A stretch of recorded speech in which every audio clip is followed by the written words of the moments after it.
So what happens when you take over 1,000 people, introduce a really powerful serotonergic modulator, have them look at a standard red laser, and, well, they all report seeing the exact same secret geometric alphabet. Yeah, I mean, it sounds like science fiction. It really does. And we aren't talking about like a shared cultural myth or some vague feeling of interconnectedness. We're talking about highly structured, discrete symbols. Right, like actual character. Exactly. Yes. Symbols looking like Japanese katakana, just locked onto a physical grid in the external environment. So welcome to the deep dive. The mission for you and me today is to scrutinize this totally fascinating pilot study. Yeah, published in the journal IPI Letters. Right, authored by Danny Goler. And it details something called the Code of Reality Protocol, the sheer scale of the intersubjective data it presents. It just forces us to look really hard at the mechanics of human perception. Okay, let's unpack this. Well, the findings in this paper, they completely upend the traditional models of psychedelic visual processing. I mean, normally we classify the visual output of a highly active 5-HT2A receptor agonist as stochastic. Meaning random, basically. Right, totally random. It's supposed to be noisy, highly personalized, chaotic.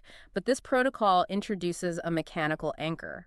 It uses a 650 nanometer laser paired with a diffraction grating. And suddenly that chaos just collapses, right? Exactly. It collapses into this organized, shared architecture. So the implication is that the brain isn't just generating a hallucination from scratch. Right. It's actually processing an underlying structure that is normally, filtered out by the visual cortex. Which is wild. Yeah. So to understand how a chemical compound and a laser can bypass that evolutionary filter, we really have to look at the physical rig itself. And it is shockingly minimal. Oh, yeah. It's so accessible. Yeah, they use a class 2, 650 nanometer refracted laser, operating at 1 milliwatt or less, just mounted on a standard tripod. Nothing fancy at all. Right. But the critical intervention here is the diffraction grating lens placed right in front of the emitter. So in terms of optical physics, you're taking a coherent beam of photons and forcing it through a periodic structure.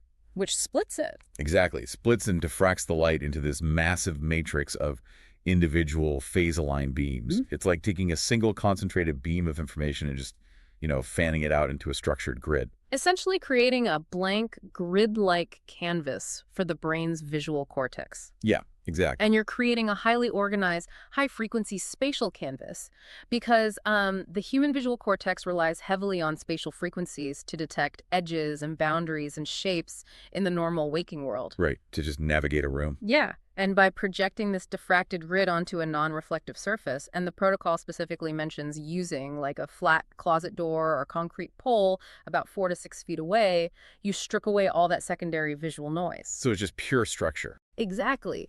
The participant's visual system is presented with this pristine, structured grid. It's the perfect external scaffolding for a brain that is about to experience a massive shift in cortical excitability. And that shift in excitability is achieved through a very specific delivery mechanism.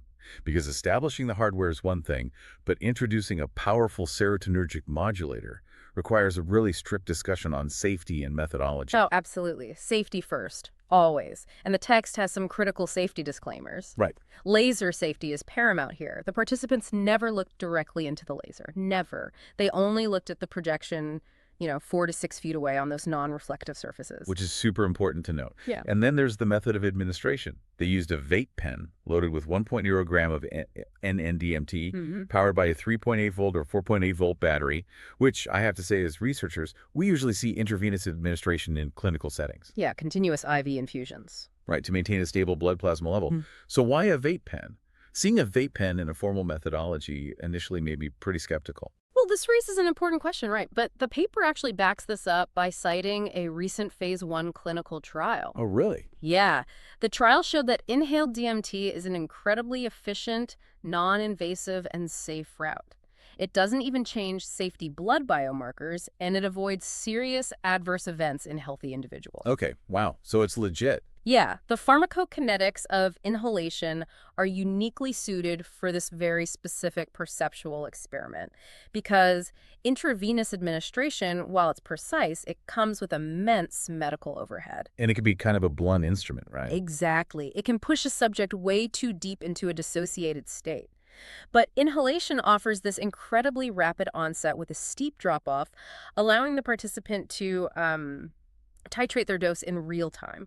And the titrating is the key to the whole data collection process here. The Okay. protocol actually outlines two specific dosing options. Right, the two paths. Yeah. Option one requires two medium inhales after the participant has already completed a full launch session. Essentially, they're catching the neuroplastic window on the way down. Yeah, on the descent. All right. And then option two is a ladder approach. Three medium inhales spaced by 2 to 3 minutes for a stable, non-immersive state. The whole goal is to hit that stable plateau. Because you want the visual cortex flooded and processing at maximum capacity, but you absolutely need the default mode network and the frontal lobe intact enough that the subject remembers where they are. Right, so they can verbally report what they're seeing in real time. Exactly. A fully immersive breakthrough state would render the physical laser grid completely irrelevant. The participant's internal visual field would just override the external sensory input. So by keeping them anchored to the external room, the researchers essentially created a bridge. They isolated the exact threshold where the altered neurochemistry interacts directly with the structured photon stream on the wall. And the data they collected at that threshold? Well, here's where it gets really interesting. Yeah, please tell me. This is where the study shifts from just a curiosity to a major statistical anomaly. Because we are looking at a massive data set gathered from over 1,000 participants. Wait, null is greater than 1,000. Yep, null is over 1,000. See, I have a massive issue with the intersubjective claim when we are dealing with a NALU over 1,000 in a pilot study. The contamination argument. Exactly. My immediate thought as a researcher is contamination. If you have 1,000 people participating over time, word gets around. Human beings are incredibly susceptible to psychological priming. Oh, for sure. Right. If someone hears, hey, when you look at the laser, you're going to see a code, their brain will actively try to construct that code out of the noise. So how can we trust that 1,000 unique human brains, with all their varied traumas and quirks, independently hallucinated the exact same Katakana-Like code? Well, the paper addresses the robust nature of the phenomenon, and we really have to look at the specificity of the reported geometry to counter that priming argument. Okay, how so? If subjects were merely primed to see, just shapes, we would expect a massive variance in the data. Some seeing circles, others seeing standard fractal geometry. Right, typical psychedelic stuff. Exactly. But the participants consistently reported a very distinct visual syntax. They described seeing symbols running within the laser diffraction lines that structurally resembled Japanese katakana characters. And katakana is a highly specific syllabary. I mean, it is angular, utilizing short, straight strokes and sharp corners. It totally lacks the flowing, organic curves you typically expect from a serotonergic modulator. Yeah, the human brain, when it's misfiring or generating stochastic imagery, naturally defaults to fractals and spirals and organic mandalas. Because of how the visual cortex is physically wired. Exactly. So the sudden uniform emergence of discrete angular typographic characters running systematically through a light grid, it points away from a shared psychological expectation. And points toward a shared mechanical processing state. Right. The neurochemistry and the diffraction grid are essentially forcing the visual cortex into a novel, highly specific rendering mode, and participants observed stable geometric structures that remain independent of the observer's frame of reference. Okay, that rendering being locked to the physical environment is the detail that truly separates this from a standard hallucination. It really does. If I have a visual artifact generated internally, like, I don't know, a floater in my eye, or a typical psychedelic distortion, and I turn my head left, the distortion moves left. Right, it tracks with your vision. Because it's tethered to my retina and my internal visual field. But you're saying these participants could move their heads, look away from the wall, look back, and the code was completely anchored to the projected laser grid. Yeah, it remains stable in the external environment. This implies the brain is not projecting an internal hallucination outward. Wow. Rather, the altered chemical state allows the visual cortex to perceive an external structure that is interacting with the light, a structure which is normally imperceptible to us. And the mechanism behind how that perception is maintained is even more fascinating. The study details this phenomenon of persistent visibility. Yes, the persistence is key. Once a participant observed this code of reality for the first time at the threshold dose, they could reliably perceive it again on subsequent days using only a fraction of the original dose. Minimal doses of DMT. The neuroplastic implications there are staggering. It suggests the initial exposure fundamentally alters the synaptic weights in the visual processing centers. It totally makes me think of training a machine learning model. Like the first time you feed a massive data set into an AI to recognize a complex pattern, it takes immense computational power and time to compile, right? Yeah, lots of processing. The system is agonizing over every pixel, adjusting the weights. But once the model is fully compiled, the heavy lifting is done. The pathway is set. Right, the pattern is established. Yeah. Later on, you only need to give it a tiny sliver of input data, and it instantly executes the pattern recognition. It feels like the brain is doing the exact same thing here. The high dose forces the initial compilation of this visual syntax. Afterward, just a microdose acts as the executable command. That's a great way to put it. That compilation allows the brain to transition from processing entropy random visual noise to processing magentropy, or highly structured information. Which brings us back to the whole stochastic versus structured debate. Exactly. Sure. What's fascinating here is that the code of reality phenomenon demonstrates a remarkably high degree of coherence and intersubjective consistency. It suggests the activation of a shared perceptual framework. Because in existing literature, psychedelic visuals are usually treated as the brain's pattern recognition software crashing, right? Just creating beautiful, random garbage. Yes, stochastic hallucinations. It's like staring at the random black and white static on an old analog television. The television is just interpreting ambient electromagnetic noise, and every single screen static looks completely different. Right. But this protocol is like adjusting an antenna and suddenly having 1,000 different TVs tune into the exact same broadcast channel. That's incredible. They stop displaying random static and start displaying the same coherent, structured data stream. Okay, but as rigorous researchers, we have to try to break the antenna. We have to rule out mundane optical interference. Sure, we have to be skeptical. Because when you shine any coherent light source against a rough surface like a flat closet door, you get the speckle effect. Laser speckle. Right. The microscopic imperfections in the surface cause the light waves to interfere, creating a greeny, shimmering pattern of dark and light spots. Could the brain, in a hyperactive state, just be looking at this physical speckle effect and trying to find faces in the clouds? Well, the physics of optical speckle are well understood, and the source text specifically notes that standard optical speckle effects were distinct from the observed phenomena. Really, it explicitly differentiates them. Yes. It emphasizes the specificity of the DMT-induced patterns. Speckle creates a randomized granular overlay, but the participants reported seeing distinct, organized symbols that operated independently of that grainy interference. So it wasn't just the dots themselves morphing. No, the katakana characters were described as running within or sometimes behind the structured diffraction lines, not as a distortion of the light dots themselves. The brain wasn't finding faces in the clouds. It was observing an architectural grid projected beneath the clouds. Wow. Proving that this isn't just an optical illusion or a random hallucination opens up massive implications for the future of studying the human brain. So what does this all mean for you? For the listener, yeah. Yeah, for you navigating the waking world.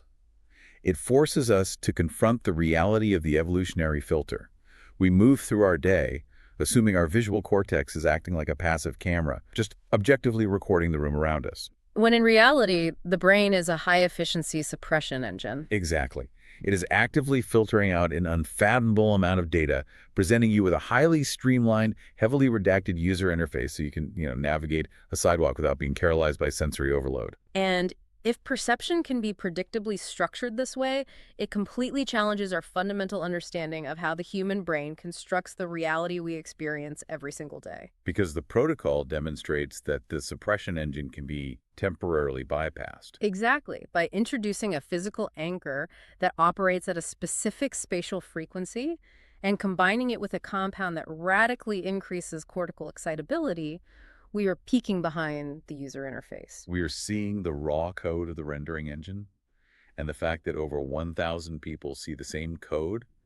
It suggests that this underlying architecture is an objective feature of our environment, or at least a universal feature of human neurobiology, just waiting to be perceived. This is exactly why the future work outlined in the paper is so critical. We have the qualitative anomaly, right? Now we need the formal controlled experiments to measure statistical recurrence. And the quantitative mechanics. Yes, the incorporation of reliable brain imaging techniques to find the neural correlates of these visions. And they are already probing other variables to see where the phenomenon breaks, right? Yeah, they are. They ran this pilot study using a 650 nanometer red laser, but they've already begun testing different wavelengths of light. The paper notes that 530 nanometer green lasers and 450 nanometer blue lasers have already been probed. And the preliminary data from those alternative wavelengths indicates that the exact same visual phenomena occur. So the color doesn't matter. Right. The specific wavelength is irrelevant. The critical variables are the structured geometry provided by the diffraction grating and the altered state of the visual cortex. So the next immediate step has to be functional magnetic resonance imaging, or like high-density EEG. We need to isolate the neural correlates of this specific code. When a subject hits that stable plateau, looks at the green laser grid, and reports the katakana symbols emerging, what exactly is happening in the occipital lobe? That's the million-dollar question. Right. Why are we seeing a hyperconnectivity between the visual cortex and the language processing centers?